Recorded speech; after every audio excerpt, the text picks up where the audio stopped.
Hello friends, ಎಲ್ಲರಿಗೂ ಕೂಡ ನಮಸ್ಕಾರ. ವೆಲ್ಕಮ್ ಟು ಕನ್ನಮಡಿ IAS and KS YouTube channel.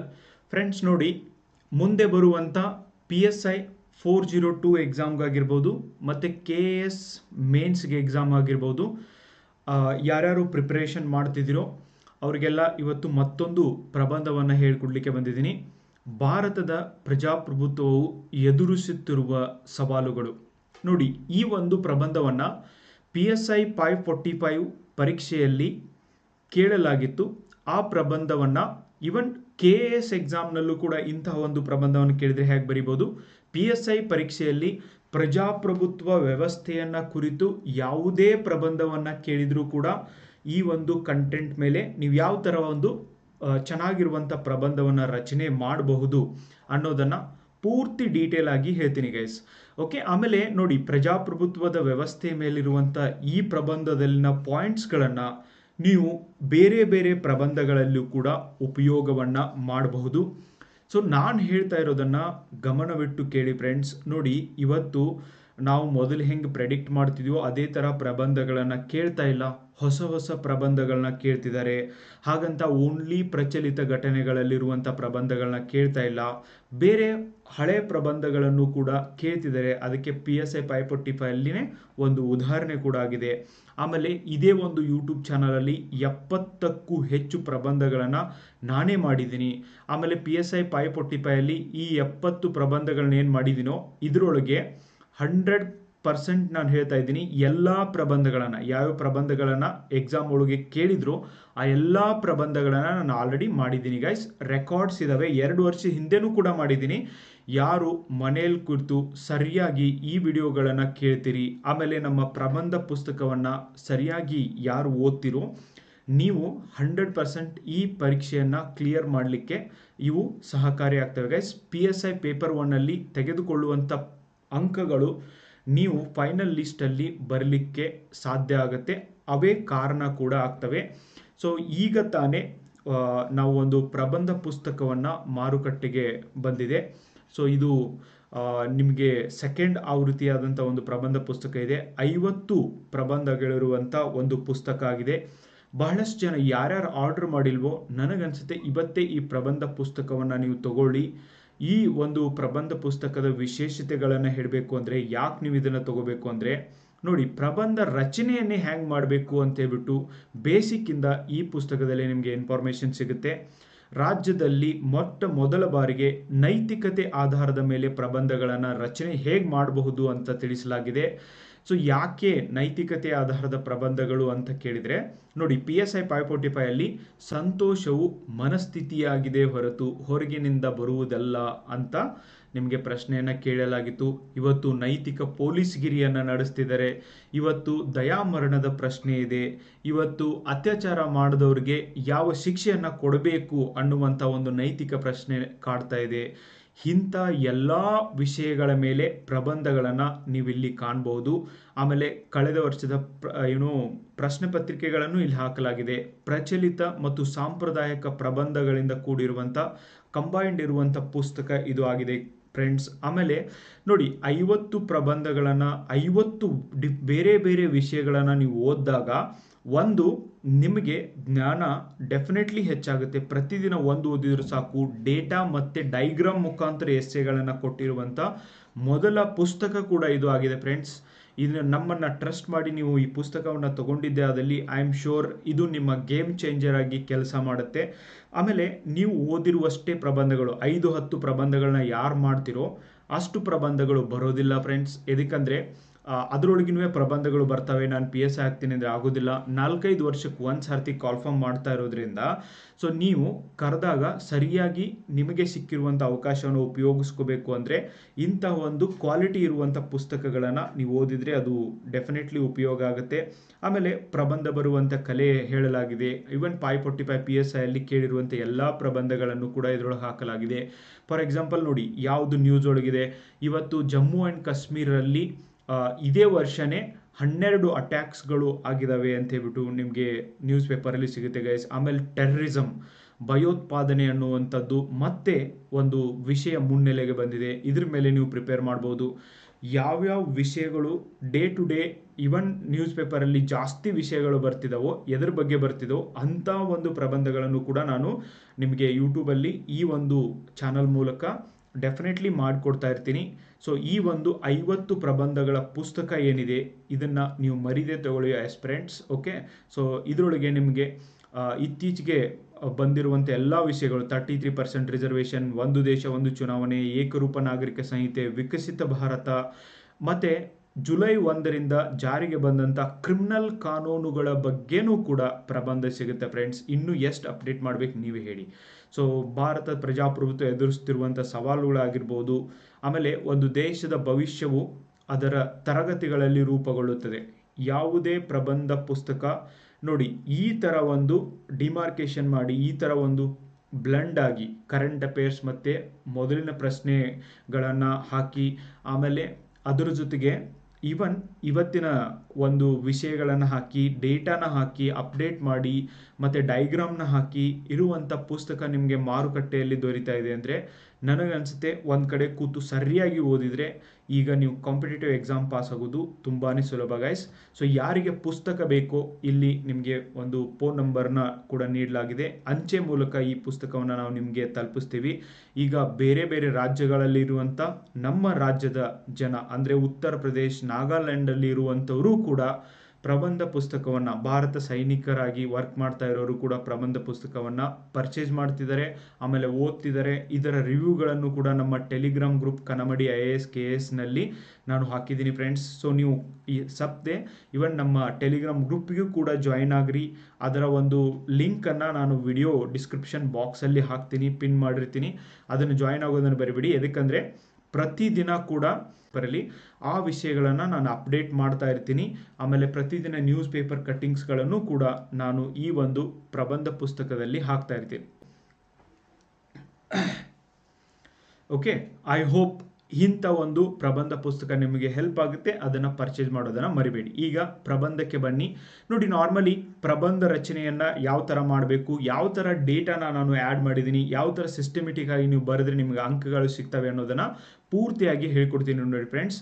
ನೋಡಿ, ನೀವು ಕೊಟೇಶನಿಂದ ಬರಿಬೋದು, ಇಲ್ಲಾಂದರೆ ಇತಿಹಾಸದಿಂದ ಬರಿಬೋದು, ಇಲ್ಲಾಂದರೆ ಕರೆಂಟ್ ಅಫೇರ್ಸ್ ಲಿಂಕ್ನ ಕೊಟ್ಟು ಬರಿಬೋದು. ಸೊ ನಿಮಗೆ ಬಿಟ್ಟಂಥ ವಿಷಯ ಯಾವ ಥರ ಬರೀತೀರ. ನಾನು ಎಲ್ಲ ಥರ ಪ್ರಬಂಧವನ್ನು ಕೂಡ ಹೇಳಿದ್ದೀನಿ. 70 ಪ್ರಬಂಧವನ್ನು ಕೂಡ ಡಿಫ್ರೆಂಟ್ ವೇಯಲ್ಲಿ ಹೇಳಿದ್ದೀನಿ. ನೀವು ನೋಡ್ಬೋದು, ಕನ್ನಡ ಮತ್ತು ಇಂಗ್ಲೀಷ್ ಮೀಡಿಯಂನ ಅಭ್ಯರ್ಥಿಗಳಿಗೂ ಕೂಡ ಎರಡೂ ಮೀಡಿಯಂನಲ್ಲಿ ನಾನು ಪ್ರಬಂಧಗಳನ್ನು ಮಾಡಿದ್ದೀನಿ ಫ್ರೆಂಡ್ಸ್. ಈವನ್ ಕನ್ನಡ ಮೀಡಿಯಂನಲ್ಲಿ IAS ಬರೆಯೋರಿಗೂ ಕೂಡ ಈ ಒಂದು ವಿಷಯಗಳು ಡೆಫಿನೆಟ್ಲಿ ಹೆಲ್ಪ್ ಆಗ್ತವೆ. ಓಕೆ, ನೋಡಿ, ವಿದ್ಯಾವಂತ, ಪ್ರಬುದ್ಧ ಮತ್ತು ತಿಳುವಳಿಕೆ ಉಳ್ಳ ಜನಸಂಖ್ಯೆಯು ಪ್ರಜಾಪ್ರಭುತ್ವದ ಆರೋಗ್ಯವನ್ನು ಉತ್ತೇಜಿಸುವ ಖಚಿತವಾದ ಮಾರ್ಗಗಳಲ್ಲಿ ಒಂದಾಗಿದೆ ಅಂತ ಹೇಳ್ಬಿಟ್ಟು ನೆಲ್ಸನ್ ಮಂಡೇಲಾ ಅವರು ಹೇಳ್ತಾ ಇರೋದು. ಇವತ್ತು ನೋಡಿ, ವಿದ್ಯಾವಂತರಿದ್ದು ಇವತ್ತು ಬಹಳಷ್ಟು ಜನ ಓದೋರಾಗಿದ್ದರೂ ಕೂಡ ನಮ್ಮ ಒಂದು ಪ್ರಜಾಪ್ರಭುತ್ವ ವ್ಯವಸ್ಥೆಯಲ್ಲಿ ಅನೇಕ ಸವಾಲುಗಳನ್ನು ಎದುರಿಸುವಂಥ ಪರಿಸ್ಥಿತಿ ಬಂದಿದೆ. ಎದಕ್ಕಂದರೆ ವಿದ್ಯಾವಂತರಿದ್ದವರೇ ವಿಚಾರ ಮಾಡಿ ಓಟ್ ಹಾಕ್ತಾ ಇಲ್ಲ, ಒಳ್ಳೆಯ ಉತ್ತಮ ಒಂದು ನಾಯಕರನ್ನು ಆಯ್ಕೆ ಮಾಡುವುದರಲ್ಲಿ ಎಡುತ್ತಾ ಇರ್ಬೋದು. ಆಮೇಲೆ 65ರಿಂದ ನೋಡಿ 60ರಿಂದ 70% ಜನ ಮಾತ್ರ ಓಟ್ ಹಾಕ್ತಿದ್ದಾರೆ. ಉಳ್ಕಿದವರೆಲ್ಲರೂ ಕೂಡ ಓಟ್ ಹಾಕ್ತಾ ಇಲ್ಲ. ಅಂದರೆ ಇನ್ನೂ ಅಟ್ಲೀಸ್ಟ್ 30 to 40% ಜನ ಏನಿದಾರಲ್ವ, ಇವರು ಓಟೇ ಹಾಕ್ತಾ ಇಲ್ಲ. ಡೆಫಿನೆಟ್ಲಿ ಇವರು ವಿದ್ಯಾವಂತರು ಆಗಿದ್ದಾರೆ, ಅದರ ಜೊತೆಗೆ ಎಲ್ಲವನ್ನ ಸರಿಯಾಗಿ ತಿಳ್ಕೊಂಡವರು ಕೂಡ ಆಗಿದ್ದಾರೆ ಫ್ರೆಂಡ್ಸ್. ಸೊ ಹೀಗೆ ಪ್ರಜಾಪ್ರಭುತ್ವ ವ್ಯವಸ್ಥೆ ಅನ್ನೋದು ಹೆಂಗೆ ಸವಾಲುಗಳನ್ನು ಎದುರಿಸ್ತಾ ಇದೆ. ಅದರೊಳಗೂ ಭಾರತದಂಥ India is called largest democratic country in the world. ಅತಿ ಹೆಚ್ಚು ಜನಸಂಖ್ಯೆಯನ್ನು ಹೊಂದಿರುವಂಥ ದೇಶ ಆಗಿದೆ. ಹಾಗೆ ಅತಿ ದೊಡ್ಡ ಪ್ರಜಾಪ್ರಭುತ್ವ ವ್ಯವಸ್ಥೆಯನ್ನು ಹೊಂದಿರುವಂಥ ದೇಶ ಕೂಡ ಆಗಿದೆ ಫ್ರೆಂಡ್ಸ್. ಇವು ಯಾವ ಬೇಕಾದ ವಿಷಯಗಳಿಂದನೂ ಕೂಡ ನೀವು ಪ್ರಾರಂಭ ಮಾಡಬಹುದು. ನೋಡಿ, ನಾನು ಇಂಟ್ರೊಡಕ್ಷನಲ್ಲಿ ಏನು ಬರೆದಿದ್ದೀನಿ, ಭಾರತ ದೇಶವನ್ನು ಪ್ರಜಾಪ್ರಭುತ್ವದ ತೊಟ್ಟಿಲು ಎಂದು ಕರೆಯುತ್ತಾರೆ. ಎಸ್, ಯಾಕಂದರೆ 12ನೇ ಶತಮಾನದಲ್ಲಿ ನಮ್ಮ ಶರಣರು ಇರುವಂಥ ಸಮಯದಲ್ಲಿ, ಅಂದರೆ ಬಸವಣ್ಣನವರು ಇರುವಂಥ ಸಮಯದೊಳಗೇನೆ ಅನುಭವ ಮಂಟಪವನ್ನು ಪ್ರಾರಂಭಿಸಿದರು. ಇದರ ಮೂಲಕ ಭಾರತದ ಪ್ರಜಾಪ್ರಭುತ್ವ ವ್ಯವಸ್ಥೆಯನ್ನು ಜಗತ್ತಿನಲ್ಲೇ ಮೊದಲ ಬಾರಿಗೆ ಅಳವಡಿಸಿಕೊಂಡಿದ್ದು ಕೂಡ ಅಲ್ಲಿ ಮೇಲ್ಜಾತಿಯವರು ಕೆಳಜಾತಿಯವರು ಎಲ್ಲರನ್ನ ಕರೆಸಿ ಡಿಸ್ಕಷನ್ ಮಾಡಲಾಗ್ತಿತ್ತು. ಒಂದೇನಾದರೂ ನಿರ್ಧಾರವನ್ನು ಸಮಾಜಕ್ಕೆ ಸಂಬಂಧಿಸಿ ತಗೋಬೇಕಾಗಿತ್ತು ಅಂದರೆ ಎಲ್ಲರ ಒಂದು ಒಪಿನಿಯನನ್ನು ಕೇಳಲಾಗ್ತಾ ಇತ್ತು ಫ್ರೆಂಡ್ಸ್. ಸೊ ಅಂಥ ಒಂದು ವ್ಯವಸ್ಥೆಗೆ ಅಂದರೆ ರೂಲ್ ಬೈ ಅ ಮೆಜಾರಿಟಿ, ಅಂದರೆ ಜಾಸ್ತಿ ಜನ ಯಾರು ಮೆಜಾರಿಟಿ ಇರ್ತದೋ ಅವರ ಒಂದು ಅಧಿಕಾರ ಎಲ್ಲಿ ಇರ್ತದೋ ಮತ್ತು ಯಾವುದೇ ನಿರ್ಧಾರವನ್ನು ತೆಗೆದುಕೊಳ್ಬೇಕಾದ್ರೆ ಬಹುಮತ ಯಾವ ಕಡೆ ಇರ್ತದೋ ಆ ಒಂದು ವಿಷಯದ ಮೇಲೆ ನಿರ್ಧಾರವನ್ನು ತೆಗೆದುಕೊಳ್ಳುವಂಥ ವ್ಯವಸ್ಥೆಗೆ ಪ್ರಜಾಪ್ರಭುತ್ವ ಅಂತ ನಾವು ಕರಿತೀವಿ. ನೋಡಿ, ನೀವು ಹೇಳ್ಬೋದು ಸರ್ ಅಬ್ರಹಾಂ ಲಿಂಕನ್ ಅವರ ಒಂದು ಕೊಟೇಶನ್ ಇಂದ ಶುರು ಮಾಡ್ಬೋದಾ ಅಂತ. ಫ್ರೆಂಡ್ಸ್, ಸ್ಕೂಲಿಂದ ಅದನ್ನೇ ಮಾಡ್ತಾ ಇದ್ದೀರಾ. Try different things. ಓಕೆ, ಅದಕ್ಕೆ ನೀವು ಈ ಪುಸ್ತಕವನ್ನು ತಗೋಬೇಕು. ನಮ್ಮ ಎಸ್ಸೆ ಪುಸ್ತಕ ನಿಮ್ಗೆ ಹೆಲ್ಪ್ ಆಗುತ್ತೆ ಡಿಫ್ರೆಂಟ್ ಥಿಂಕ್ ಆಗಿ ಬರೀಲಿಕ್ಕೆ, ಡಿಫ್ರೆಂಟ್ ಆಗಿ ವಿಚಾರ ಮಾಡಲಿಕ್ಕೆ. ಜಗತ್ತಿನ ಅತಿ ದೊಡ್ಡ ಪ್ರಜಾಪ್ರಭುತ್ವ ರಾಷ್ಟ್ರ ಎಂಬ ಹೆಮ್ಮೆ ಕೂಡ ನಮ್ಮದಾಗಿದೆ. 1947 ಭಾರತಕ್ಕೆ ಸ್ವತಂತ್ರ ಬಂದಾಗಿನಿಂದನೂ ಕೂಡ ನಾವು ಪ್ರಜಾಪ್ರಭುತ್ವ ವ್ಯವಸ್ಥೆಯನ್ನು ಫಾಲೋ ಮಾಡ್ತಾ ಇದ್ದೀವಿ ಅವತ್ತಿನಿಂದ ಕೂಡ. ಹಾಗೆ ಅಷ್ಟೇ ಅಲ್ಲ, ಅತ್ಯಂತ ಪುರಾತನ ಸರ್ಕಾರಗಳಲ್ಲೊಂದಾದ ಈ ಪ್ರಜಾಪ್ರಭುತ್ವ ವ್ಯವಸ್ಥೆಯನ್ನು ಪ್ರಾಚೀನ ಕಾಲದಲ್ಲೂ ಕೂಡ ನಾವು ಇದರ ಹೆಜ್ಜೆ ಗುರುತನ್ನು ಕಾಣ್ತೀವಿ ಅಂತ ನೀವು ಬರಿಬೋದು ಫ್ರೆಂಡ್ಸ್. ಉದಾಹರಣೆಗೆ ಸಿಂಧೂ ಸರಸ್ವತಿ ನಾಗರಿಕತೆಯ ಸಭಾ ಮತ್ತು ಸಮಿತಿ ಆಗಿರಬಹುದು. ಪ್ರಜಾಪ್ರಭುತ್ವ ಮಾದರಿಯ ಸರ್ಕಾರ ಸ್ಥಾಪನೆಗಾಗಿ ಅನೇಕ ಕ್ರಾಂತಿಗಳು ಕೂಡ ಮತ್ತು ದಂಗೆಗಳು ಕೂಡ ಪ್ರಪಂಚದ ಬೇರೆ ಬೇರೆ ಪ್ರದೇಶಗಳಲ್ಲಿ ನಡೆದಿರುವುದಕ್ಕೆ ಪುರಾವೆಗಳಿರುವುದನ್ನು ನಾವು ಕಾಣ್ತೀವಿ. No doubt democracy is not the best government, but other form of governments are definitely worse than democracy.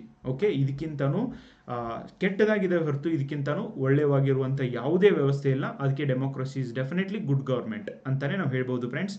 Democracy ಎಂಬ ಪದವು ಗ್ರೀಕ್ ಭಾಷೆಯ ಪದವಾದ ಡೆಮೋಕ್ರಸಿಯಾ ಎಂಬ ಪದದಿಂದ ಬಂದಿದ್ದು ಜನರ ಆಡಳಿತ ಎಂದು ಇದರ ಅರ್ಥವಾಗುತ್ತದೆ.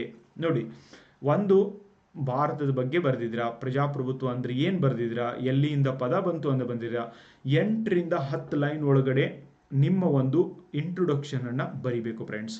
ಅದು ಪ್ರಾಕ್ಟಿಕಲ್ ಆಗಿರಬೇಕು. ಸುಮ್ಮನೆ ಎಲ್ಲಿದೋ ಬೈಪಟ್ ಹಾಕಿ ಬರೆಯುವಂಗೆ ಆಗಬಾರ್ದು ಫ್ರೆಂಡ್ಸ್. ಓಕೆ, ಈ ಒಂದು ಪುಸ್ತಕವನ್ನು ನೀವು ಓದಿ, ಈ ಪ್ರಬಂಧವನ್ನು ನೀವು ನೋಡಿ, ನಿಮ್ಮದೇ ಆದಂಥ ಡೆಫಿನಿಷನ್ಗಳನ್ನು ನೀವು ಬರಿಬೇಕು.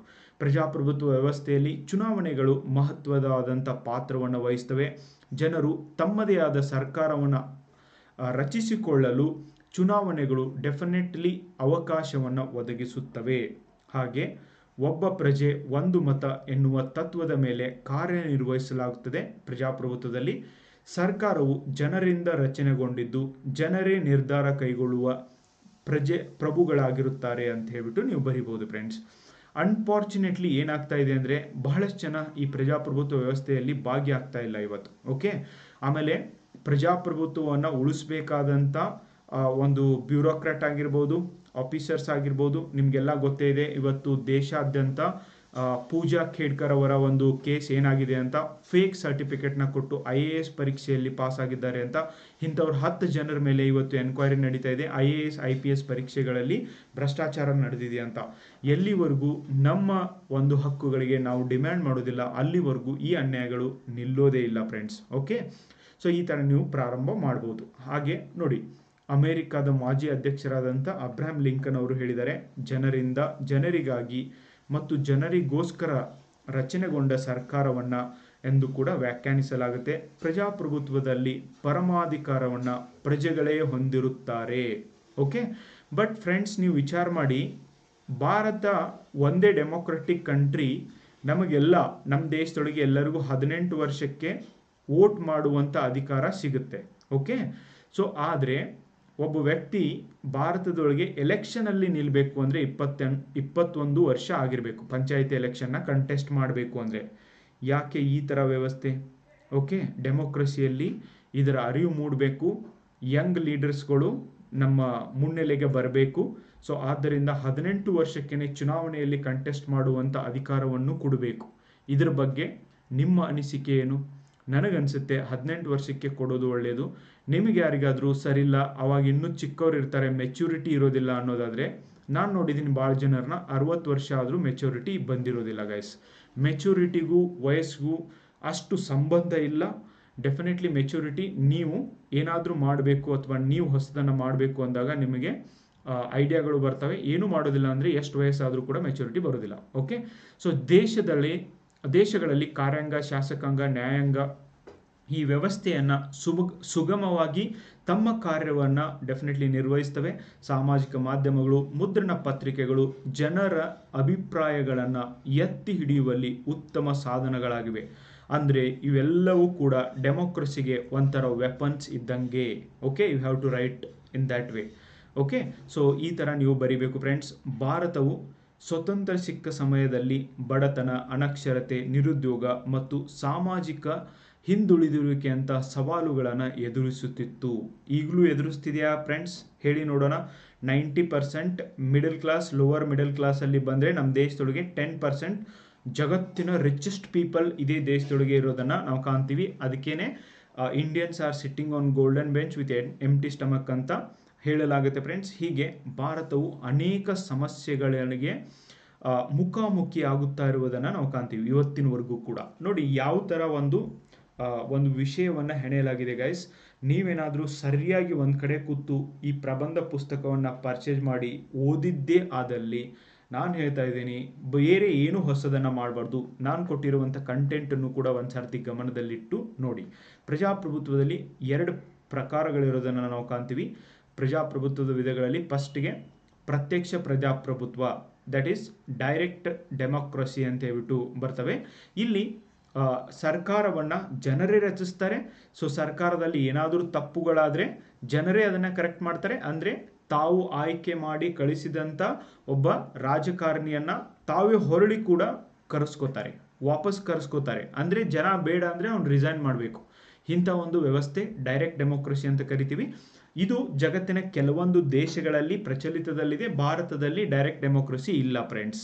ಓಕೆ, ಇದ್ರೆ ಬಿಹಾರದಂಥ ರಾಜ್ಯದೊಳಗೆ 15 ದಿನಗಳಲ್ಲಿ 10 ಕನ್ಸ್ಟ್ರಕ್ಷನ್ ನಡೀತಾ ಇರುವಂಥ ಬ್ರಿಡ್ಜ್ಗಳು ಕೊಲ್ಯಾಪ್ಸ್ ಆಗಿದ್ದಾವೆ.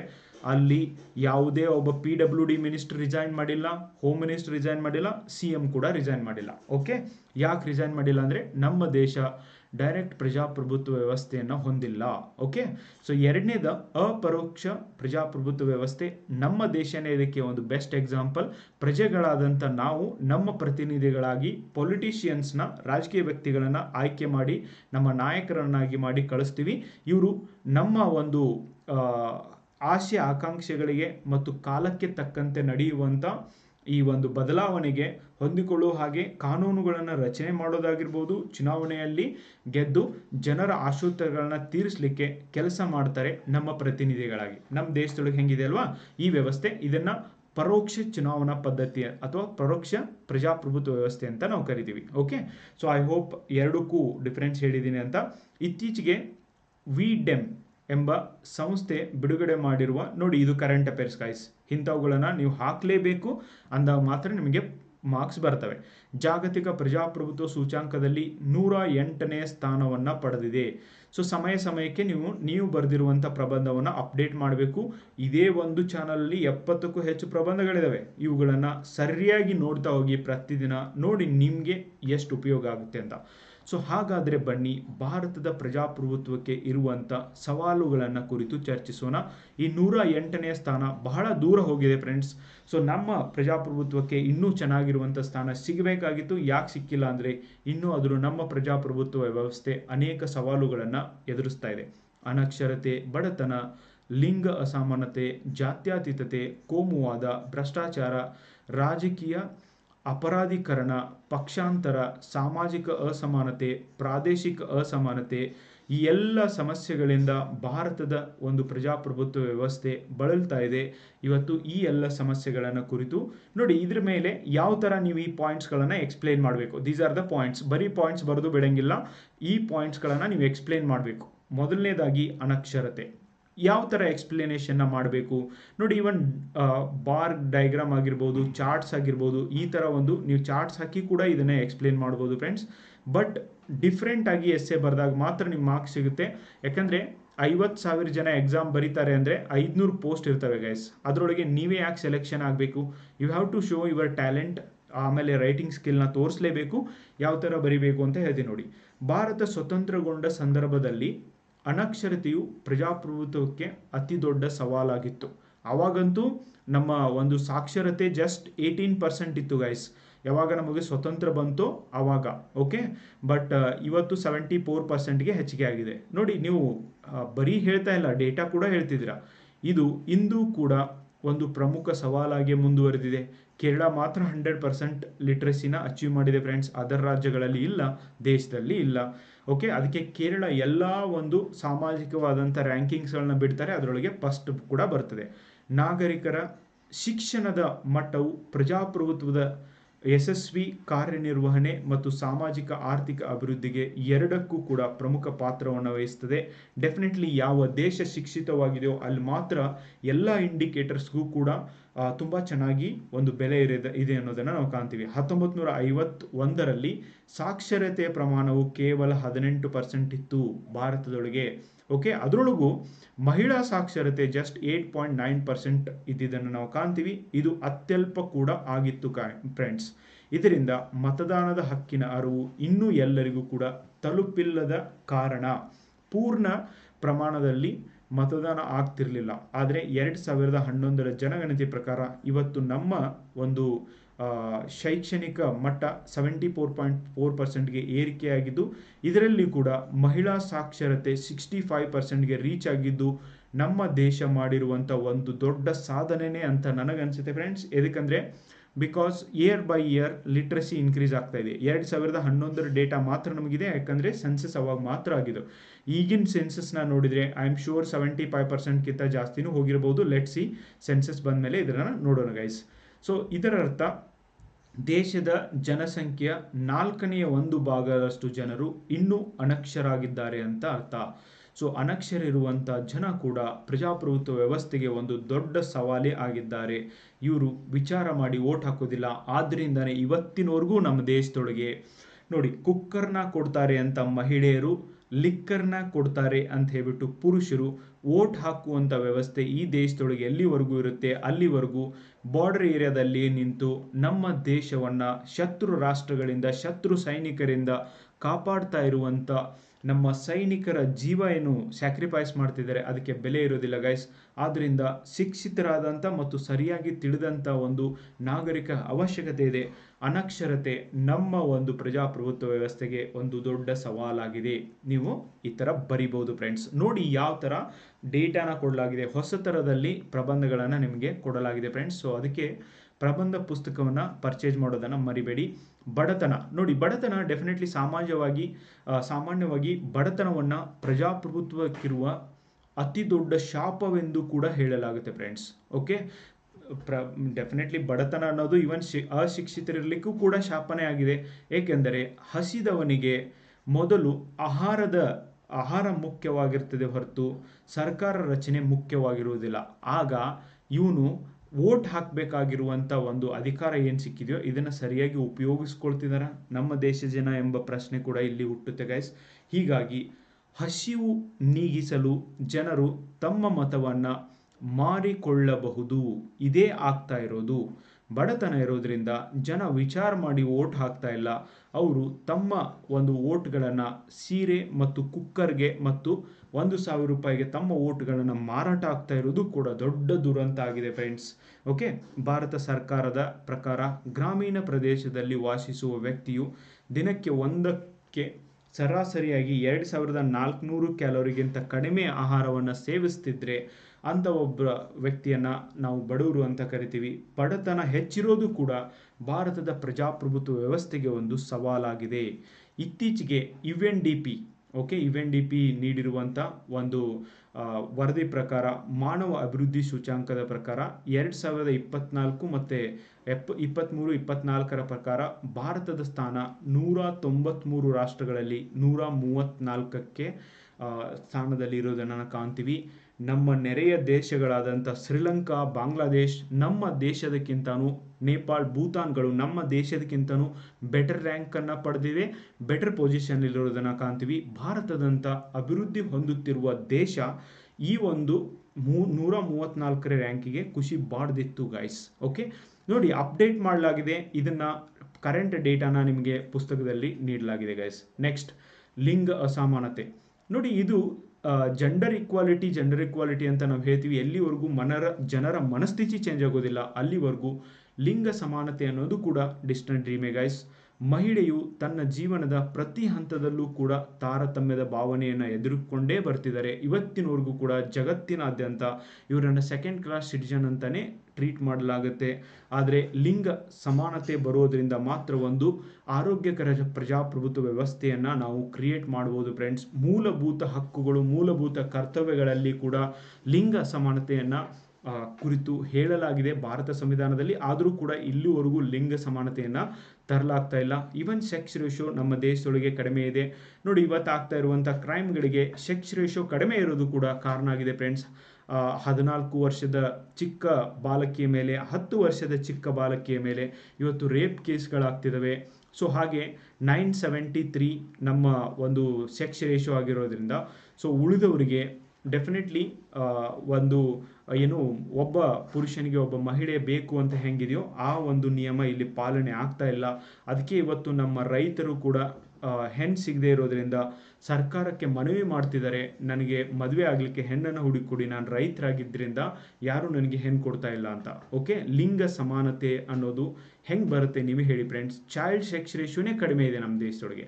ಹಾಗೆ ಮದರ್ ಮಾರ್ಟಾಲಿಟಿ ರೇಟ್, ಮರಣ ಪ್ರಮಾಣ ಕೂಡ ಹೆಚ್ಚಾಗಿರೋದ್ರಿಂದ ಪುರುಷರಿಗೆ ಹೋಲಿಸಿದರೆ ಮಹಿಳೆಯರ ಸಂಖ್ಯೆಯು ವರ್ಷದಿಂದ ವರ್ಷಕ್ಕೆ ಕುಸಿಯುತ್ತಿರುವುದು ದೊಡ್ಡ ದುರಂತವೇ ಸರಿ ಫ್ರೆಂಡ್ಸ್. ಓಕೆ, ಹೀಗಾಗಿ 2011ರ ಅಂಕಿಅಂಶದ ಪ್ರಕಾರ ಲಿಂಗಾನುಪಾತವು 940 ಆಗಿದ್ದನ್ನು ನಾವು ಕಾಣ್ತೀವಿ. ಮಕ್ಕಳ ಲಿಂಗಾನುಪಾತ 914 ಆಗಿದ್ದು ಇದು ದೊಡ್ಡ ಕನ್ಸರ್ನ್ ಆಗಿದೆ.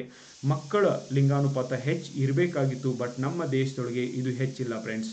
ಉದಾಹರಣೆಗೆ ವಿಶ್ವ ಆರ್ಥಿಕ ವೇದಿಕೆ ಬಿಡುಗಡೆ ಮಾಡುವ ಲಿಂಗ ಅಂತರ ಸೂಚ್ಯಾಂಕದಲ್ಲಿ 146 ದೇಶಗಳಲ್ಲಿ ಭಾರತವು 127ನೇ ಸ್ಥಾನವನ್ನು ಪಡೆದಿದ್ದು ನಾವು ನೋಡ್ಬೋದು ಫ್ರೆಂಡ್ಸ್. ಮತ್ತು UNDP ಬಿಡುಗಡೆ ಮಾಡುವ ಲಿಂಗ ಅಸಮಾನತೆ ಸೂಚ್ಯಾಂಕದಲ್ಲೂ ಕೂಡ ಭಾರತ ಹಿಂದೆ ಉಳಿದಿದೆ. 134ನೇ ಸ್ಥಾನದಲ್ಲಿ 134 ದೇಶಗಳಲ್ಲಿ 108ನೇ ಸ್ಥಾನವನ್ನು ಭಾರತ ಪಡೆದಿದ್ದನ್ನು ಕಾಣ್ತೀವಿ. ಹೀಗೆ ಅಸಮಾನತೆಯು ಪ್ರಜಾಪ್ರಭುತ್ವಕ್ಕೆ ಎದುರಾಗುವ ಒಂದು ದೊಡ್ಡ ಸವಾಲಾಗಿದೆ. ಮಹಿಳೆಯರು ಈವನ್ ರಾಜಕೀಯದಲ್ಲಿ ಪಾರ್ಟಿಸಿಪೇಟ್ ಮಾಡೋದು ಕೂಡ ತುಂಬ ಕಡಿಮೆ ಇದೆ. 2024ರಲ್ಲಿ ಕೇವಲ 13% ಮಹಿಳಾ ಶಾಸಕಿಯರನ್ನು ನಾವು ಹೊಂದಿದ್ದೀವಿ. 18ನೇ ಲೋಕಸಭಾ ಎಲೆಕ್ಷನಲ್ಲಿ ಒಂದು ತುಂಬ ಕಡಿಮೆಯಾದಂಥ ಮಹಿಳಾ ಸಂಖ್ಯೆ ಒಂದು ಎಲೆಕ್ಷನಲ್ಲಿ ವಿನ್ ಆಗಿದ್ದನ್ನು ನಾವು ಕಾಣ್ತೀವಿ ಫ್ರೆಂಡ್ಸ್. ಈ 17ನೇ ಲೋಕಸಭೆಯಲ್ಲಿ ಡೆಫಿನೆಟ್ಲಿ 78 ಮಹಿಳೆಯರು ಚುನಾವಣೆಯಲ್ಲಿ ಗೆದ್ದಿದ್ರು. ಬಟ್ 18ನೇ ಲೋಕಸಭೆಯಲ್ಲಿ 74 ಮಹಿಳೆಯರು ಚುನಾವಣೆಯಲ್ಲಿ ಗೆದ್ದಿದ್ದನ್ನು ನಾವು ಕಾಣ್ತೀವಿ. ಅಂದರೆ ಕಡಿಮೆ ಆಗಿದ್ದನ್ನು ನಾವು ಕಾಣ್ತೀವಿ. ಮಹಿಳೆಯರು ರಾಜಕೀಯದಲ್ಲಿ ಹೆಚ್ಚು ಜನ ಭಾಗಿಯಾದಾಗ ಮಾತ್ರ ಲಿಂಗ ಸಮಾನತೆ ಬರಲಿಕ್ಕೆ ಸಾಧ್ಯ ಇದೆ. ಇನ್ನು ಜಾತ್ಯತೀತತೆ ನೋಡಿ, ಭಾರತಕ್ಕೆ ಸ್ವತಂತ್ರ ಬಂದು 75 ವರ್ಷಗಳಾದರೂ ಕೂಡ ಇವತ್ತಿನವರೆಗೂ ಕೂಡ ನಮ್ಮ ದೇಶದಲ್ಲಿನ ಚುನಾವಣೆಗಳು ಜಾತಿ ಆಧಾರಿತ ಮತ್ತು ಧರ್ಮ ಆಧಾರಿತವಾಗಿದ್ದಾವೆ.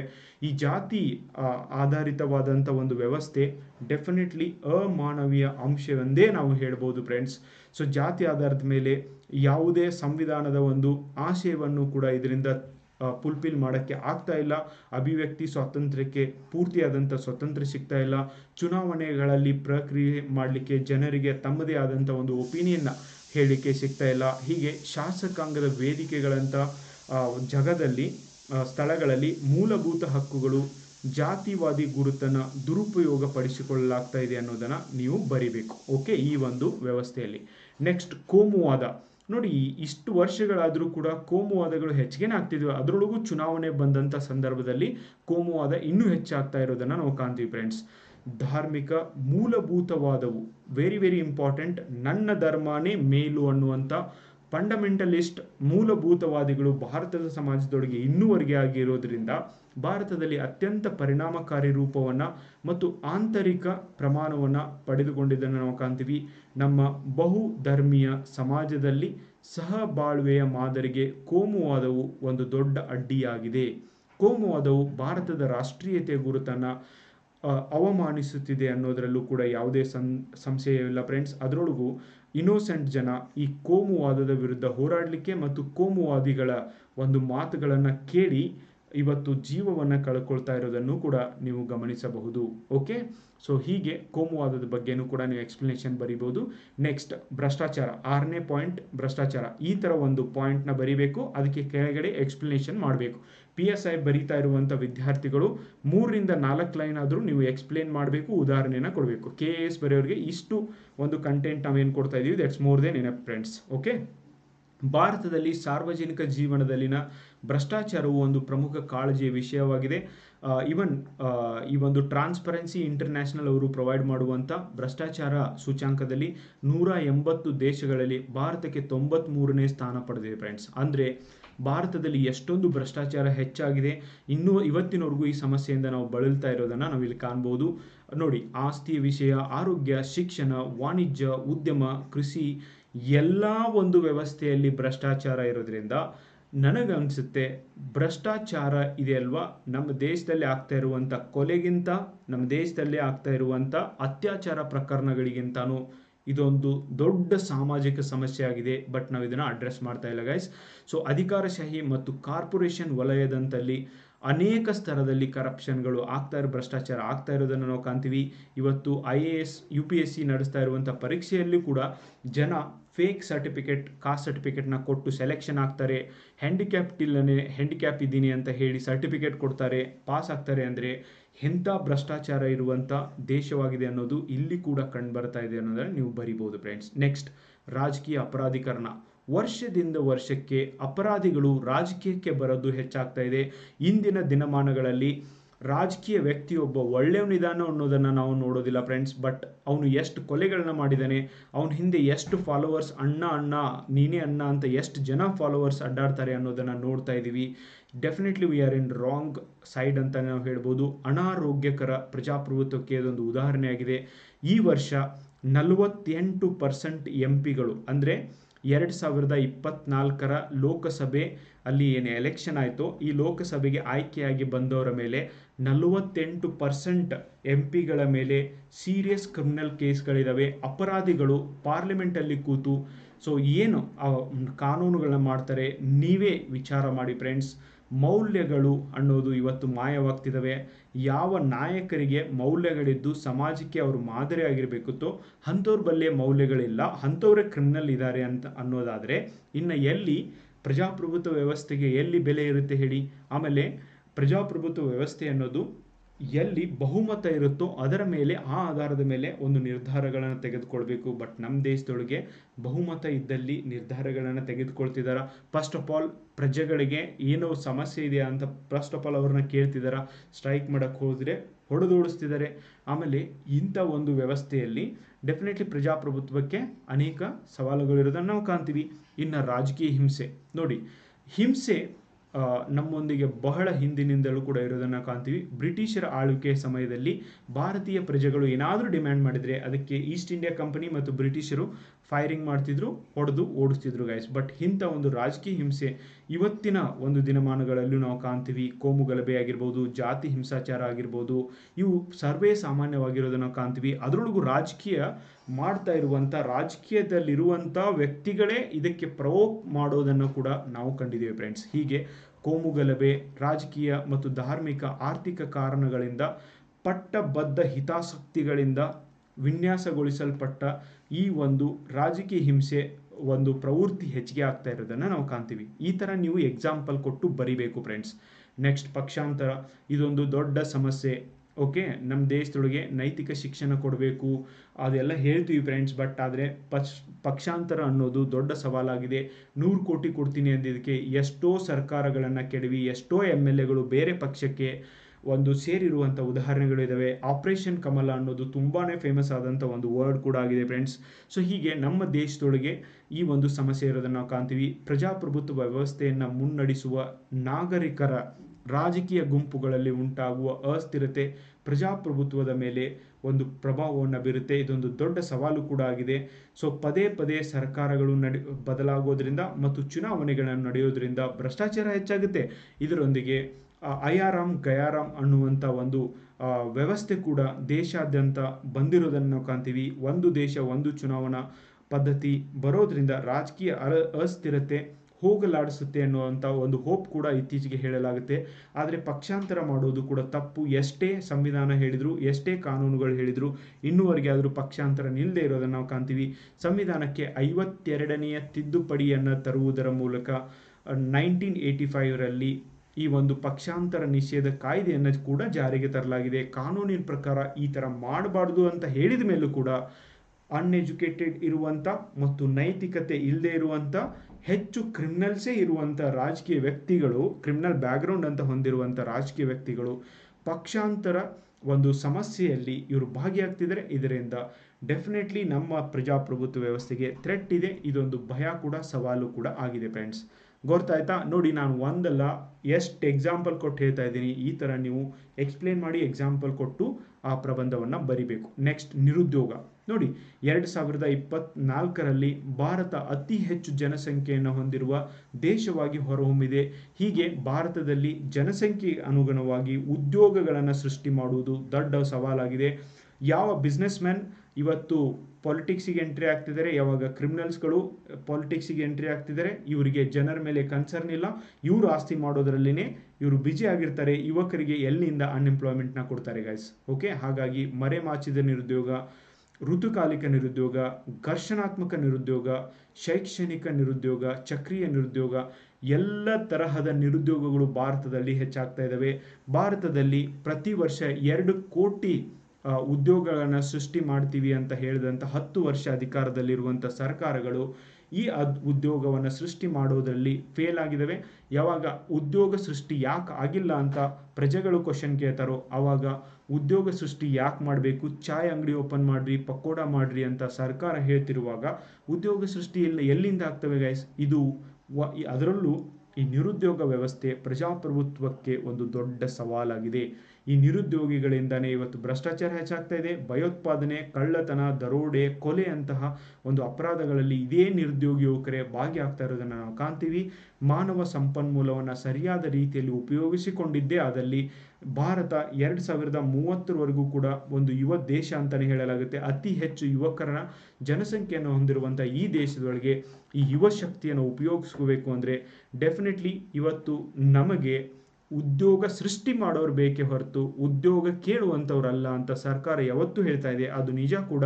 ಸೊ ಈ ಉದ್ಯೋಗವನ್ನು ಸೃಷ್ಟಿ ಮಾಡಲಿಕ್ಕೆ ಕೌಶಲ್ಯಭರಿತ ಶಿಕ್ಷಣದಿಂದ ಮಾತ್ರ ಸಾಧ್ಯ ಇದೆ. ಕೌಶಲ್ಯ ಇರುವಂಥ ಶಿಕ್ಷಣ ಕೊಡ್ತಾ ಇರೋದಕ್ಕಿಂತ ಉದ್ಯೋಗ ಅವಕಾಶಗಳಿಗೆ ಕಡಿಮೆ ಆಗಿದ್ದನ್ನು ನಾವು ಕಾಣ್ತೀವಿ ಫ್ರೆಂಡ್ಸ್. ಹೀಗೆ ನಿರುದ್ಯೋಗ ಕೂಡ ಒಂದು ಪ್ರಜಾಪ್ರಭುತ್ವ ವ್ಯವಸ್ಥೆಗೆ ದೊಡ್ಡ ಸವಾಲಾಗಿದೆ. ಹಾಗೆ ಪ್ರಜಾಪ್ರಭುತ್ವ ಯಶಸ್ವಿಗೆ ಅವಶ್ಯಕವಾಗುವಂಥ ಅಂಶಗಳು ಏನೇನು? ಪ್ರಜಾಪ್ರಭುತ್ವ ಇವತ್ತು ಸವಾಲುಗಳನ್ನ ನೋಡಿದ್ವಿ. ಇನ್ನು ಪ್ರಜಾಪ್ರಭುತ್ವ ಯಶಸ್ವಿ ಆಗಬೇಕು ಅಂದರೆ ಜಸ್ಟ್ ಪಾಯಿಂಟ್ನ ಪ್ರೊವೈಡ್ ಮಾಡಿದ್ದೀನಿ ಫ್ರೆಂಡ್ಸ್. KS ಎಕ್ಸಾಮ್ಗೂ ಯಾರು ಬರೀತಿದ್ರೆ these points are more than enough. Okay, PSIಗೂ ಕೂಡ ಒಂದು ನೆಗೆಟಿವ್ನೂ ಕೂಡ ಕೊಟ್ಟಿದ್ದೀನಿ, ಸವಾಲುಗಳೇನಿದೆ ಅಂತ ಕೂಡ ಹೇಳಿದ್ದೀನಿ. ಇನ್ನು ಪ್ರಜಾಪ್ರಭುತ್ವ ಯಶಸ್ವಿ ಆಗಲಿಕ್ಕೆ ಯಾವ್ಯಾವ ವ್ಯವಸ್ಥೆ ಇರಬೇಕು ಅಂತ ಹೇಳ್ತಾ ಇದ್ದೀನಿ. ಪ್ರಜಾಪ್ರಭುತ್ವದ ಒಂದು ಪಾಯಿಂಟನ್ನು ನೀವು ಯಾವುದೇ ಎಸ್ಸೆ ಬರೆದ್ರೂ ಕೂಡ ಅದರೊಳಗೆ ಹಾಕ್ಬೋದು. ಯಾವ ಪಾಯಿಂಟ್ ಅದಕ್ಕೆ ಸೆಟ್ ಆಗುತ್ತೆ ಅಂತ ಮಾತ್ರ ನೀವು ಚೂಸ್ ಮಾಡಬೇಕು ಅಷ್ಟೇ. ನಂಬರ್ 1, ಪ್ರಜಾಪ್ರಭುತ್ವವನ್ನು ರಕ್ಷಿಸುವ ಮನೋಭಾವ ಜನರಲ್ಲಿ ಬರಬೇಕು. ಸೊ ಯಾಕಂದರೆ ಪ್ರಜಾಪ್ರಭುತ್ವದಲ್ಲಿ ಜನರೇ ಕಿಂಗ್ಸ್ ಆಗಿರ್ತಾರೆ, ರಾಜರಾಗಿರ್ತಾರೆ. ಆದ್ದರಿಂದ ಜನರ ಮನಸ್ಸಿನಲ್ಲಿ ಬರಬೇಕು, ನಾಯಕರ ಮನಸ್ಸಿನಲ್ಲ. ಹಾಗೆ ಜನರು ಸದಾ ಜಾಗರೂಕತೆಯಿಂದ ಆಗಿರಬೇಕು. ಇದು ಅಂತೂ ನಮ್ಮ ಸಮಾಜದೊಳಗೆ ಎಲ್ಲೇ ಇಲ್ವಾ? ಸೊ ಯಾಕಂದರೆ ಡೆಡ್ ಬಾಡಿಗಳೇ ಹೆಚ್ಚಾಗಿರುವಂಥ ಈ ಸಮಾಜದೊಳಗೆ ಜಾಗರೂಕತೆಯಿಂದ ಎಲ್ಲಿಂದ ಬರುತ್ತೆ? ಸೊ ಸರ್ಕಾರ ಏನು ಮಾಡ್ತಿದೆ ಅಂತ ಎಷ್ಟು ಜನಕ್ಕೆ ತಿಳುವಳಿಕೆ ಇದೆ? ಲಿಟ್ರಸಿನೇ ಅಂದರೆ ಶಿಕ್ಷಿತ ವರ್ಗನೇ ಜಾಸ್ತಿ ಇಲ್ಲ ಅಂದಾಗ ತಿಳುವಳಿಕೆ ಎಲ್ಲಿಂದ ಬರುತ್ತೆ? ಓಕೆ, ಸೊ ಅದು ಆದಮೇಲೆ ಪ್ರಜಾಪ್ರಭುತ್ವದ ಯಶಸ್ಸು ಯಾವತ್ತೂ ತಾಳ್ಮೆಯನ್ನು ಅವಲಂಬಿತವಾಗಿರುತ್ತೆ. ನಮ್ಮ ಮೊಬೈಲ್ ವ್ಯವಸ್ಥೆ ಬಂದಿದ್ದರಿಂದ ಆಮೇಲೆ ಗ್ಲೋಬಲೈಸೇಷನ್ ಆದಮೇಲೆ ನಮಗೆ ತಾಳ್ಮೆ ಹೋಗಿದೆ ಫ್ರೆಂಡ್ಸ್. ಆದರೆ ಪ್ರಜಾಪ್ರಭುತ್ವ ಯಶಸ್ವಿಗೆ ತಾಳ್ಮೆ ಬಹಳನೇ ಇಂಪಾರ್ಟೆಂಟ್. ಹಾಗೆ ಪ್ರಜಾಪ್ರಭುತ್ವದ ಯಶಸ್ಸು ಉತ್ತಮ ನಾಯಕನನ್ನು ಅವಲಂಬಿಸಿರುತ್ತದೆ. ಡೆಫಿನೆಟ್ಲಿ ಉತ್ತಮ ನಾಯಕರ ಅವಶ್ಯಕತೆ ನಮಗೆ ಇದೆ ಫ್ರೆಂಡ್ಸ್. ಸೊ ಇವರಿಗೆ ಸೇವಾ ಮನೋಭಾವ ಇರಬೇಕು, ದೇಶಭಕ್ತಿ ಇರಬೇಕು, ತ್ಯಾಗದಂಥ ಒಂದು ಗುಣಗಳು ಇರಬೇಕು. ಅಂದಾಗ ಮಾತ್ರ ಸೊ ಆ ವ್ಯಕ್ತಿಯಿಂದ ಬೇರೆಯವರು ನೋಡಿ ಇನ್ಸ್ಪೈರ್ ಆಗ್ಬೋದು ಅಂತ ನೀವು ಬರಿಬೋದು ಫ್ರೆಂಡ್ಸ್. ಇನ್ನು ವಿರೋಧ ಪಕ್ಷ ಮತ್ತು ಆಡಳಿತ ಪಕ್ಷಗಳ ಕಾರ್ಯವೈಖರಿ ತುಂಬಾ ಇಂಪಾರ್ಟೆಂಟ್. ಈ ದೇಶದೊಳಗೆ ಆಗ್ತಾ ಇರುವಂಥ ತಪ್ಪುಗಳಲ್ಲಿ ಆಡಳಿತ ಪಕ್ಷದ ಎಷ್ಟು ತಪ್ಪಿದೆಯೋ ಅಷ್ಟೇ ತಪ್ಪು ವಿರೋಧ ಪಕ್ಷಗಳದ್ದು ಕೂಡ ಇದೆ. ಯಾಕಂದರೆ ಆಡಳಿತ ಪಕ್ಷಗಳು ಮಾಡುವಂತಹ ಒಂದು ತಪ್ಪುಗಳನ್ನು ವಿರೋಧ ಪಕ್ಷಗಳು ಎತ್ತಿ ತೋರಿಸ್ಬೇಕು, ಅದನ್ನು ತಪ್ಪು ಆಗದೆ ಇರುವ ಹಾಗೆ ಕಾಪಾಡಬೇಕು. ಬಟ್ ಆ ಒಂದು ವಿಷಯದಲ್ಲಿ ವಿರೋಧ ಪಕ್ಷಗಳು ಕೂಡ ಫೇಲ್ ಆಗಿದ್ದಾವೆ ಅನ್ನಂತಾನೆ ನಾವು ಹೇಳ್ಬೋದು. ವಿರೋಧ ಪಕ್ಷಗಳ ಒಂದು ಪಾತ್ರ ತುಂಬ ಇಂಪಾರ್ಟೆಂಟ್ ಅಂತ ನೀವು ಬರಿಬೇಕು. ನೆಕ್ಸ್ಟ್, ವಿದ್ಯಾವಂತರು ಮತ್ತು ಪ್ರಜ್ಞಾವಂತ ಮತದಾರರ ಪ್ರಜಾಪ್ರಭುತ್ವ ಯಶಸ್ವಿಗೆ ಕಾರಣರಾಗಬಾರದು. Definitely friends, okay, enlightened citizen ನಮಗೆ ಅವಶ್ಯಕತೆ ಇದೆ. ದೇಶದ ಬಗ್ಗೆ, ತಮ್ಮ ಜೀವನದ ಬಗ್ಗೆ, ತಮ್ಮ ಬಗ್ಗೆನೂ ವಿಚಾರ ಮಾಡುವಂಥ ಜನಸಂಖ್ಯೆ ಅವಶ್ಯಕತೆ ಇದೆ. ನೆಕ್ಸ್ಟ್, ಪ್ರಜಾಪ್ರಭುತ್ವದ ಯಶಸ್ಸು ಜನರ ಮೇಲೆ ಅವಲಂಬಿತವಾಗಿರುತ್ತದೆ ಮತ್ತು ಕಡ್ಡಾಯವಾಗಿ ಮತವನ್ನು ಚಲಾಯಿಸಬೇಕು. ಇದರಲ್ಲಿ ಬದಲಾವಣೆಯನ್ನು ತರಬೇಕು, ಮತವನ್ನು ಚಲಾಯಿಸಬೇಕು. ಅಂದಾಗ ಮಾತ್ರ ಭ್ರಷ್ಟಾಚಾರಿಗಳನ್ನು ಮತ್ತು ಕ್ರಿಮಿನಲ್ಸ್ಗಳನ್ನು ರಾಜಕೀಯದಿಂದ ಹೊರಗಿಡಬಹುದು. ನೆಕ್ಸ್ಟ್, ಸ್ವತಂತ್ರ ಮತ್ತು ನಿರ್ಭಯದಿಂದ ಮತ್ತು ಪಕ್ಷಪಾತವಾಗಿ ಪತ್ರಿಕಾ ಮಾಧ್ಯಮಗಳು ಕೆಲಸ ಮಾಡಬೇಕು. ಇವತ್ತು ನಮ್ಮ ದೇಶದೊಳಗೆ ಇದು ಆಗ್ತಾ ಇಲ್ಲ ಫ್ರೆಂಡ್ಸ್. ಯಾವ ದೇಶದಲ್ಲಿ ಪತ್ರಿಕಾ ಮಾಧ್ಯಮಗಳು ಸ್ವತಂತ್ರವಾಗಿ ಕೆಲಸ ಮಾಡ್ತಾವೋ ಅವು ಸರ್ಕಾರ ಮಾಡ್ತಿರುವಂಥ ತಪ್ಪುಗಳನ್ನು ಎತ್ತಿ ತೋರಿಸ್ತವೆ. ಇದರಿಂದ ತಪ್ಪುಗಳಿಗೆ ಒಂದು ಸರಿಯಾದಂಥ ನಿರ್ಧಾರವನ್ನು ತೆಗೆದುಕೊಳ್ಬೋದು. ನೆಕ್ಸ್ಟ್, ಉತ್ತಮವಾಗಿ ಸಂಘಟಿತವಾದ ಮತ್ತು ಪರಿಣಾಮಕಾರಿ ಮತ್ತು ಜವಾಬ್ದಾರಿಯುತ ಸ್ಥಳೀಯ ಸಂಸ್ಥೆಗಳು ಪ್ರಜಾಪ್ರಭುತ್ವ ಯಶಸ್ಸಿಗೆ ಕಾರಣ ಆಗ್ತವೆ. ಇವತ್ತು ಪಂಚಾಯಿತಿಯಲ್ಲಿ ಮಹಿಳೆಯರಿಗೆ 50% ರಿಸರ್ವೇಷನ್ ಏನೋ ಕೊಟ್ಟಿದೆ. ಇದರಿಂದ ಲಿಂಗ ಸಮಾನತೆ ಬರುತ್ತೆ, ಮಹಿಳಾ ನಾಯಕತ್ವ ಬೆಳೆಯುತ್ತೆ ಅನ್ನುವಂಥ ಕಾರಣಕ್ಕೆ ಈ ರಿಸರ್ವೇಷನ್ ಏನೋ ಕೊಟ್ಟಿದ್ದೀವಿ. ಆದರೆ ಅದು ಆಗ್ತಾ ಇದೆ ಫ್ರೆಂಡ್ಸ್? ಇಲ್ಲ. ಸೊ ಜವಾಬ್ದಾರಿಯುತ ಒಂದು ಸ್ಥಳೀಯ ಸಂಸ್ಥೆಗಳು ಕೆಲಸ ಮಾಡುವಂಥ ಅವಶ್ಯಕತೆ ಇದೆ. ಅಧಿಕಾರಗಳ ಸರಿಯಾದ ಬಳಕೆಗೆ ಸ್ಥಳೀಯ ಸರ್ಕಾರಗಳು ಒತ್ತು ನೀಡಬೇಕು. ಆವಾಗ ಮಾತ್ರ ಪ್ರಜಾಪ್ರಭುತ್ವ ಗಟ್ಟಿಯಾಗಲಿಕ್ಕೆ ಸಾಧ್ಯ ಇದೆ. ಒಂದು ಪರಿಣಾಮಕಾರಿ ಪ್ರಜಾಪ್ರಭುತ್ವಕ್ಕೆ ಸ್ಥಳೀಯ ಸರ್ಕಾರಗಳು ಇಂಪಾರ್ಟೆಂಟ್. ಯಾಕಂದರೆ ಭಾರತ ಇವತ್ತಿನವರೆಗೂ ಕೂಡ ಹಳ್ಳಿಗಳ ದೇಶವಾಗಿದೆ. ಹಳ್ಳಿಯಲ್ಲಿ ಅತಿ ಹೆಚ್ಚು ಜನರು ಇರ್ತಾರೆ. ಪಂಚಾಯಿತಿಗಳಲ್ಲಿ ರಿಫಾರ್ಮ್ ಆಗಿದ್ದು ದೇಶಕ್ಕೆ ಉಪಯೋಗ ಆಗುತ್ತೆ ಫ್ರೆಂಡ್ಸ್. ಓಕೆ, ನೆಕ್ಸ್ಟ್, ಇನ್ನು ಪ್ರಜಾಪ್ರಭುತ್ವದ ಅನಾನುಕೂಲಗಳು ಯಾವುವು ನೋಡಿ. ಎಲ್ಲ ಪ್ರಜಾಪ್ರಭುತ್ವ ಮೇಲೆ ಯಾವ ಬೇಕಾದ ಕ್ವಶನ್ ಕೇಳಿದರೂ ಕೂಡ ನಿಮಗೆ ಉತ್ತರನ ನಾನು ಒಂದೇ ಒಂದು ಎಸ್ಸೆದೊಳಗೆ ಕೊಟ್ಟಿದ್ದೀನಿ ಫ್ರೆಂಡ್ಸ್. ಓಕೆ, ಆಮೇಲೆ ಈ ವಿಡಿಯೋ ಕೂಡ ಲಾಂಗ್ ಆಗ್ಬೋದು, ಬಟ್ ಅದು ಮ್ಯಾಟರ್ ಅಲ್ಲ. ಬಟ್ ಒಂದೇ ಸಾರ್ತಿಗೆ ಎಲ್ಲ ವಿಷಯಗಳು ಕ್ಲಿಯರ್ ಆಗಿರಬೇಕು. ನೋಡಿ, ಪ್ರಜಾಪ್ರಭುತ್ವವು ಪ್ರಜೆಗಳ ಹಕ್ಕು ಮತ್ತು ಸ್ವತಂತ್ರ ನ್ಯಾಯಾಂಗದಡಿಯಲ್ಲಿ ರಕ್ಷಿಸಿಕೊಳ್ಳಲಾಗುತ್ತದೆ. ಡೆಫಿನೆಟ್ಲಿ ಫ್ರೆಂಡ್ಸ್, ಅನಾನುಕೂಲಗಳು ನೋಡಿ, ನ್ಯಾಯಾಂಗದ ಬಳಿ ಹೋಗ್ಬೇಕು. ನಾವು ಇವತ್ತು ಏನಾದರೂ ಸರ್ಕಾರ ತಪ್ಪು ಮಾಡಿದರೆ ಸುಪ್ರೀಂ ಕೋರ್ಟ್ಗೆ ಹೋಗಬೇಕು. ಅದು ಎಲ್ಲರಿಂದನೂ ಸಾಧ್ಯ ಇದೆಯಾ? ದಿಸ್ ಇಸ್ ಅನಾನುಕೂಲ ಕೂಡ ಆಗಿದೆ ಫ್ರೆಂಡ್ಸ್. ಪ್ರಜಾಪ್ರಭುತ್ವವು ಸಮಾನತೆಯ ತತ್ವಾಧಾರಿತವಾಗಿದೆ. ಸಮಾನತೆ ಬಹಳನೇ ಇಂಪಾರ್ಟೆಂಟ್, ಬಟ್ ಆದರೆ ಇದೆಯಾ ಸಮಾನತೆ ಅನ್ನೋದನ್ನು ನೀವೇ ಕಮೆಂಟ್ ಬಾಕ್ಸಲ್ಲಿ ಹೇಳಿ. ಪ್ರಜಾಪ್ರಭುತ್ವದಲ್ಲಿ ಜನರು ನಿರ್ಧಾರ ಕೈಗೊಳ್ಳುವಲ್ಲಿ ಸ್ವತಃ ಭಾಗಿಯಾಗಿ ಕಾನೂನು ರಚಿಸಿಕೊಳ್ಳುವ ಅವಕಾಶವಿರುತ್ತದೆ. ಡೆಫಿನೆಟ್ಲಿ ಕಾನೂನು ರಚಿಸಿಕೊಳ್ಳುವಂಥ ಅವಕಾಶ ಇರುತ್ತೆ, ಬಟ್ ಡೈರೆಕ್ಟ್ ಡೆಮೋಕ್ರಸಿಯಲ್ಲಿ ಮಾತ್ರ ಇರುತ್ತೆ ಫ್ರೆಂಡ್ಸ್. ನೆಕ್ಸ್ಟ್, ಜನರು ತಮ್ಮ ಆಯ್ಕೆ ಪ್ರತಿನಿಧಿ ಮತ್ತು ಸರ್ಕಾರವನ್ನು ಚುನಾಯಿಸಿಕೊಳ್ಳಬಹುದು. ಎಸ್, ಇದು ಕೂಡ ಇದೆ. ಅದು ಆದಮೇಲೆ ಪ್ರಜಾಪ್ರಭುತ್ವದಲ್ಲಿ ನಿರ್ಧಾರಕ ತೀರ್ಪುಗಳು ಸಾರ್ವಜನಿಕರ ಅಭಿಪ್ರಾಯ ಮತ್ತು ಚರ್ಚೆಗಳ ಮೂಲಕ ನಿರ್ಧರಿಸಲಾಗುತ್ತೆ. ನಮ್ಮ ದೇಶದಲ್ಲಿ ಆಗ್ತಾ ಇದೆ, ಹೇಳಿ ನೋಡೋಣ. ವಿರೋಧ ಪಕ್ಷವು ಆಡಳಿತ ಪಕ್ಷದ ದುರುಪಯೋಗವನ್ನು ಪರೀಕ್ಷಿಸಿ ತಡೆಗಟ್ಟುವ ಅವಕಾಶ ಕೂಡ ಇಲ್ಲಿರ್ತದೆ ಫ್ರೆಂಡ್ಸ್. ಏನು ಅಧಿಕಾರವನ್ನು ದುರುಪಯೋಗ ಪಡಿಸ್ಕೊತಿದ್ದಾರೆ ಅದನ್ನು ತಡೆಯೋದು. ನೆಕ್ಸ್ಟ್, ವ್ಯಕ್ತಿಯ ವ್ಯಕ್ತಿತ್ವ ವಿಕಸನಕ್ಕೆ ಮೂಲಭೂತ ಹಕ್ಕು ಅವಕಾಶವನ್ನು ಕಲ್ಪಿಸಲಾಗ್ತದೆ. ಪ್ರಜಾಪ್ರಭುತ್ವವೇ ಶಾಂತಿಯುತವಾಗಿ ಚುನಾವಣೆಗಳನ್ನು ನಡೆಸಲಾಗುತ್ತೆ. ಓಕೆ, ಸೊ ಹೀಗೆ ನೀವು ಈ ಪಾಯಿಂಟ್ಸ್ಗಳನ್ನು ಹಾಕ್ಬೋದು ಫ್ರೆಂಡ್ಸ್. ಇನ್ನು ಪ್ರಜಾಪ್ರಭುತ್ವವು ರಾಷ್ಟ್ರೀಯತೆ, ದೇಶಭಕ್ತಿ ಮತ್ತು ಪ್ರಜಾ ಗೌರವವನ್ನು ಅಭಿವೃದ್ಧಿಪಡಿಸಿಕೊಳ್ಳುವ ವಿವಿಧತೆಯಲ್ಲಿ ಏಕತೆಯನ್ನು ಹುಟ್ಟುಹಾಕುತ್ತದೆ. ಇದರಿಂದ ಒಂದು ಉತ್ತಮ ಸಮಾಜವನ್ನು ನಿರ್ಮಾಣ ಮಾಡಲಿಕ್ಕೂ ಕೂಡ ಸಹಕಾರಿ ಆಗ್ತದೆ ಅಂತ ಬರಿಬೋದು ಫ್ರೆಂಡ್ಸ್. ಓಕೆ, ಸೊ ಕೆಲವು ಸಂಸ್ಥೆಗಳು ಮತ್ತು ನಾಯಕರಿಂದ ಪ್ರಜಾಪ್ರಭುತ್ವವನ್ನು ಉಳಿಸಿಕೊಳ್ಳಲು ಸಾಧ್ಯವಿಲ್ಲ. ನೋಡಿ, ಭಾರತದಲ್ಲಿ ಕೇವಲ ಸಂಸ್ಥೆಗಳು ಮತ್ತು ನಾಗರಿಕರಿಂದ ಪ್ರಜಾಪ್ರಭುತ್ವವನ್ನು ಉಳಿಸಿಕೊಳ್ಳಲು ಸಾಧ್ಯವಿಲ್ಲ. ರಾಷ್ಟ್ರದ ಕಡೆಯ ವ್ಯಕ್ತಿಗಳು ಕೂಡ ತಮ್ಮ ಹಕ್ಕುಗಳನ್ನು ಚಲಾಯಿಸುವಂತಾಗಬೇಕು ಮತ್ತು ಪ್ರಜಾಪ್ರಭುತ್ವದ ಒಂದು ನಂಬಿಕೆಯನ್ನು ಉಳಿಸಿಕೊಂಡವರಾಗಿರಬೇಕು. ಇದು ಸಂಸ್ಕೃತಿಯ ಭಾಗವಾಗಿರಬೇಕು. ಸಂಸ್ಕೃತಿ ಅಂದರೆ ಏನು? ಜೀವನ ನಡೆಸುವ ಒಂದು ಶೈಲಿ. ಸೊ ಅದರ ಭಾಗವಾದಾಗ ಮಾತ್ರ ಪ್ರಜಾಪ್ರಭುತ್ವದ ಉಳಿವಿಗೆ ಸಾಧ್ಯ ಆಗುತ್ತೆ ಫ್ರೆಂಡ್ಸ್. ಇನ್ನು ಮೌಲ್ಯಗಳಿಗೆ ಬದ್ಧರಾಗಿರಬೇಕು. ಕೋಮು ಸೌಹಾರ್ದತೆ, ಪ್ರಾದೇಶಿಕತೆಯನ್ನು ಹೊಂದಲು ಕೂಡ ನಮಗೆ ಸಾಧ್ಯ ಆಗುತ್ತೆ. ಯಾವಾಗ ನಾವು ನಮ್ಮ ಪ್ರಜಾಪ್ರಭುತ್ವ ವ್ಯವಸ್ಥೆಯನ್ನು ಕಾಪಾಡ್ತೀವೋ ಆವಾಗ ಮಾತ್ರ. ದೇಶವು ಸ್ವತಂತ್ರ ಸಿಕ್ಕಾಗಿನಿಂದಲೂ ಸವಾಲಾಗಿರುವ ಅನಕ್ಷರತೆ, ಬಡತನ, ನಿರುದ್ಯೋಗ, ಜಾತಿ ಪದ್ಧತಿ, ಭ್ರಷ್ಟಾಚಾರದಂಥ ಸಮಸ್ಯೆಗಳನ್ನು ಹೋಗಲಾಡಿಸಲು ಪ್ರತಿಯೊಬ್ಬ ವ್ಯಕ್ತಿನೂ ಕೂಡ ಟೊಂಕ ಕಟ್ಟಿ ನಿಲ್ಲಬೇಕು. ಇದಕ್ಕೆ ಹೊಸ ಯೋಜನೆಗಳನ್ನು ಕಾರ್ಯರೂಪಕ್ಕೆ ತರಬೇಕು. ಅಂದಾಗ ಮಾತ್ರ ಪ್ರಜಾಪ್ರಭುತ್ವ ಎದುರಿಸ್ತಿರುವಂಥ ಸವಾಲುಗಳಿಂದ ನಾವು ಹೊರಗೆ ಬರ್ಬೋದು. ಯಶಸ್ವಿ ಪ್ರಜಾಪ್ರಭುತ್ವವನ್ನು ಮಾಡಲಿಕ್ಕೆ ಸಾಧ್ಯ ಆಗುತ್ತೆ. ಸೊ ಬಗೆಹರಿಯಬಹುದು ಮತ್ತು ಪ್ರಜಾಪ್ರಭುತ್ವವನ್ನು ಉಳಿಸಿಕೊಳ್ಳಲು ಕೂಡ ಇದು ಸಹಾಯ ಆಗುತ್ತೆ. ಪ್ರಜಾಪ್ರಭುತ್ವದ ಉಳಿವು ತುಂಬಾ ನಮ್ಮ ದೇಶಕ್ಕೆ ಅವಶ್ಯಕತೆ ಇದೆ ಅಂತ ಹೇಳ್ಬಿಟ್ಟು ನೀವು ಕನ್ಕ್ಲೂಷನ್ ಮಾಡ್ಬೋದು ಫ್ರೆಂಡ್ಸ್. ಆಲ್ಮೋಸ್ಟ್ ಪ್ರಜಾಪ್ರಭುತ್ವದ ವ್ಯವಸ್ಥೆಯ ಮೇಲೆ ನಿಮಗೆ ಬೇಕಾದಂಥ ಎಲ್ಲ ಪಾಯಿಂಟ್ಸ್ಗಳನ್ನು ಒಂದೇ ಪ್ರಬಂಧದಲ್ಲಿ ನೀಡಲಾಗಿದೆ. ಇದನ್ನು ನೀವು ಸರಿಯಾಗಿ ಕೇಳಿಸ್ಕೊಂಡು ಸಿಕ್ಕಾಪಟ್ಟೆ ಸ್ಪೀಡ್ ಇಟ್ಟು ಕೇಳಿಸ್ಕೋಬೇಡಿ. ಸೊ ನೋಡಿದರೆ ಒಂದು ಸರ್ತಿ ನೋಡಿದರೆ that's more than enough friends. ಇದು ಒಂದು ಪ್ರಬಂಧ ಆಗಿತ್ತು. ನಮ್ಮ ಪುಸ್ತಕದಲ್ಲಿ ನೀಡಿರುವಂಥ ಪ್ರತಿಯೊಂದು ಪ್ರಬಂಧಗಳನ್ನು ಕೂಡ ಇದೇ ಒಂದು ರೀತಿಯಲ್ಲಿ ಪೂರ್ತಿಯಾಗಿ ಡೀಟೇಲ್ ಆಗಿ ನೀಡಲಾಗಿದೆ ಫ್ರೆಂಡ್ಸ್. ಸೊ ಹಾಗಾಗಿ ನೀವು KS ವಿದ್ಯಾರ್ಥಿ ಆಗಿರ್ಬೋದು, ಓದ್ತಾ ಇರೋರಾಗಿರ್ಬೋದು, PSI ಓದ್ತಾ ಇರುವಂಥ ವಿದ್ಯಾರ್ಥಿಗಳಾಗಿರ್ಬೋದು, 50 ಹೊಸ ವಿಷಯಗಳ ಮೇಲೆ ಪ್ರಬಂಧ ಇರುವಂಥ ಪುಸ್ತಕವನ್ನು ಖರೀದಿ ಮಾಡಿ. ಡೆಫಿನೆಟ್ಲಿ ನಿಮಗೆ ಉಪಯೋಗ ಆಗುತ್ತೆ. ಐ ಹೋಪ್ ಈ ಒಂದು ಪ್ರಬಂಧ ನಿಮಗೆ ಅರ್ಥ ಆಗಿದೆ ಅಂತ ಅಂದ್ಕೊಂಡಿದ್ದೀನಿ. ಆಮೇಲೆ ಫ್ರೆಂಡ್ಸ್, ಈ ಒಂದು ಕ್ಲಾಸ್ ಬಗ್ಗೆ ನಿಮ್ಮ ಅನಿಸಿಕೆಯನ್ನು ಕಮೆಂಟ್ ಬಾಕ್ಸಲ್ಲಿ ತಿಳಿಸೋದನ್ನು ಮರಿಬೇಡಿ. ನೀವು ಹಾಕುವಂಥ ಕಮೆಂಟ್ ಮೇಲೇ ಬಹಳಷ್ಟು ಜನ ಪುಸ್ತಕವನ್ನು ಕೂಡ ಖರೀದಿ ಮಾಡ್ತಿರ್ತಾರೆ. ಆಮೇಲೆ ಕ್ಲಾಸ್ ಬಗ್ಗೆ ಕೂಡ ತಿಳಿಯುತ್ತೆ. ಆಮೇಲೆ ನಿಮಗೆ ಈ ವಿಡಿಯೋ ಇಷ್ಟ ಆಗುತ್ತೆ ಅಂದರೆ ನಿಮ್ಮ ಎಲ್ಲ ಫ್ರೆಂಡ್ಸೊಂದಿಗೂ ಕೂಡ ಶೇರ್ ಮಾಡ್ಕೊಳ್ಳಿ. Sharing is caring. ಹೆಚ್ಚು ಜನರಿಗೆ ಇದು ರೀಚ್ ಆಗಬೇಕು, ಹೆಚ್ಚು ಜನರು ಹೀಗೆ ಉಪಯೋಗ ಆಗಬೇಕು, ಹೆಚ್ಚು ಜನ ಪರೀಕ್ಷೆಯಲ್ಲಿ ಪಾಸ್ ಆಗಬೇಕು. ಸೊ ಹಾಗಾಗಿ ಈ ಒಂದು ಅವಕಾಶವನ್ನು ಸದುಪಯೋಗ ಪಡಿಸ್ಕೊಳ್ಬೇಕು ಅಂತ ನನ್ನ request friends. Thank you so much. Next ಮತ್ತೆ ಒಂದು ಪ್ರಬಂಧದೊಂದಿಗೆ ಮತ್ತೆ ಭೇಟಿಯಾಗೋಣ. ಬಾಯ್.